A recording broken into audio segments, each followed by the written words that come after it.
Sex is exercise, in case you didn't know it. A new study out of the University of Quebec at Montreal took a look at sex as a form of exercise, and they compared sex to jogging, walking uphill, and playing tennis. They looked at 21 young straight couples, so I'm not sure what this means for gay sex.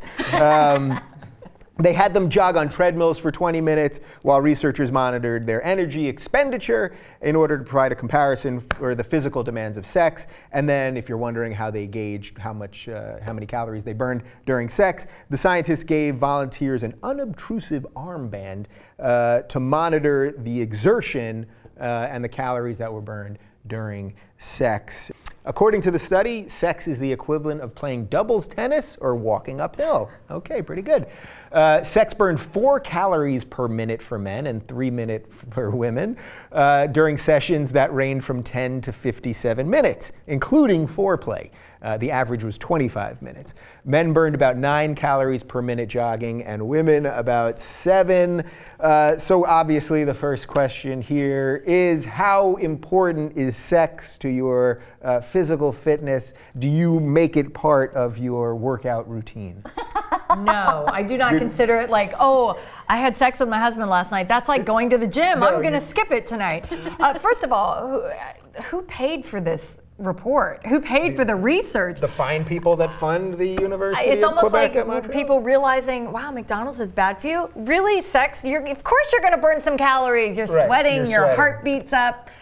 Do we really need to know that it's 4 calories per minute? Somebody obviously wanted to actually quantify and put some numbers to it. I mean, we've known this before, but this is a new and ingenious way Do I need to know that having sex is like playing doubles tennis? Do I need to know that? No, I probably don't. You really hate the people that came up with this study. Well, I just think it's a study that, you know, can you put this money towards finding a cure for cancer? Oh, come on. I mean, you know what I mean? We need these studies. Well, see, now, I didn't look at who actually funded the study, but I wouldn't be surprised if folks like, say, Viagra use these results to say, see, you know, this is like your gym membership. Yeah. Is this one of these things that we're so afraid to talk about sex, but if we weren't afraid to talk about it, people would be having more sex and maybe being healthier because of these benefits, in case you don't have access to a tennis court?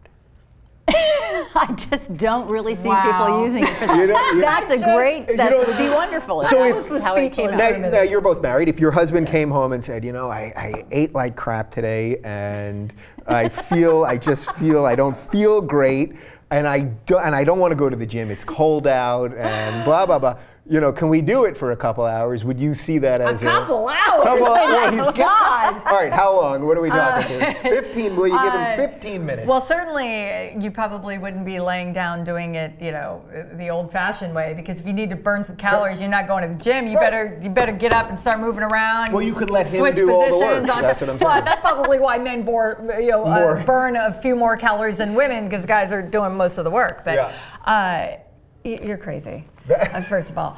But, you know, come on, people. You should be having sex for enjoyment. There's so many other things than just burning calories. It makes you feel better. It clears your mind. You know, they say orgasms promote good health and feeling better. If this helps folks that were maybe on the edge there and we're not sure they wanted to participate in this, if that helps them, then by golly, honey, more power to you. If the Taliban or Al-Qaeda were having more sex, they would probably want to kill people less, because they'd be happier. They're satisfied and calm. They have they can be Bill Maher has said many times that in these countries that repress all this sex stuff, all you're doing, you're creating fertile ground for terrorism, because you're denying them basic. I've been in these countries. I've been to Afghanistan and Pakistan and most of the Middle East, and you see it. You're walking down, and I'm covered modestly, and they're still, you see it in their eyes. They almost don't know, they're looking at you. Remember a cartoon, and you look at an animal, but you just see the chicken and the meat with the bones.